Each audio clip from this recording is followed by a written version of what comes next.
when we looked at the history and things like that, they said this is almost 4,700 years old. 4,700 years ago, there was a full-fledged temple. Even today in India, this work has been done in the past plenty. This is how a temple was created. No priest, no prayer. In South India, this tradition is still alive.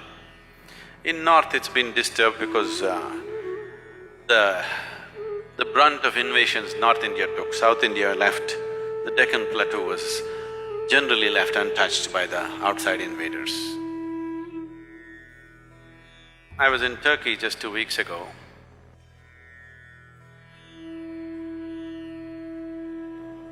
Outside in the gardens, how many broken pieces, you know?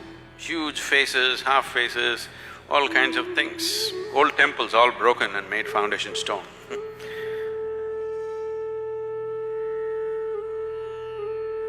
So we were just walking through and there in the garden I found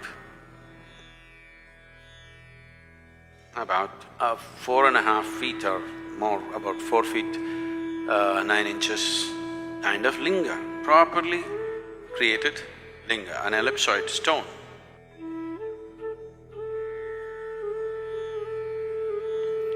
Wow!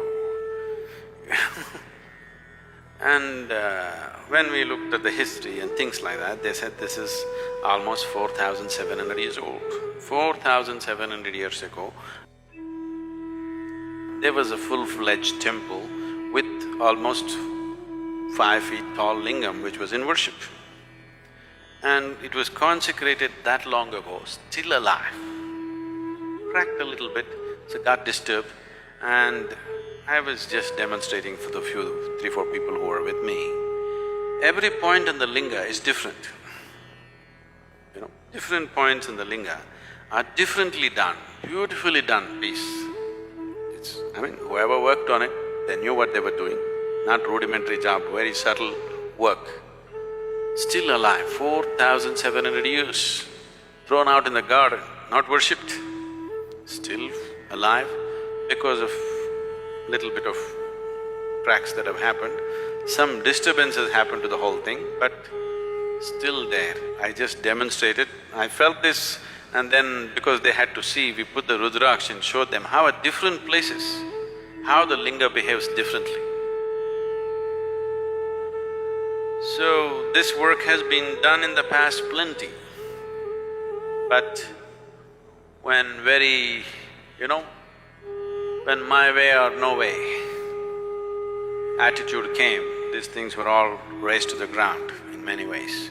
Otherwise, whole of Europe was full of temples like this, consecrated spaces like this. These eastern temples were never built as places of prayer. Even today in India, nobody ever leads a prayer in a temple.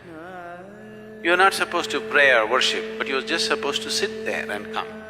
The idea was people will go and sit there and benefit.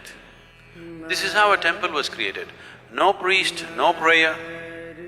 There is a maintenance person who is now calling himself a priest. Certain families were appointed to maintain the sanctity of the place, to keep it going in a certain way. You are just supposed to go there, sit there for some time and come. In South India, this tradition is still alive.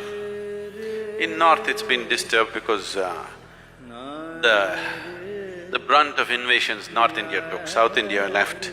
The Deccan Plateau was generally left untouched by the outside invaders. So you were just supposed to sit there. Nobody leads a prayer, nobody teaches you a prayer, nobody says you must do this or that. You just sit there and imbibe this, because these are all consecrated spaces. They created many. All these things were razed to ground. Only few that are left are generally in India and some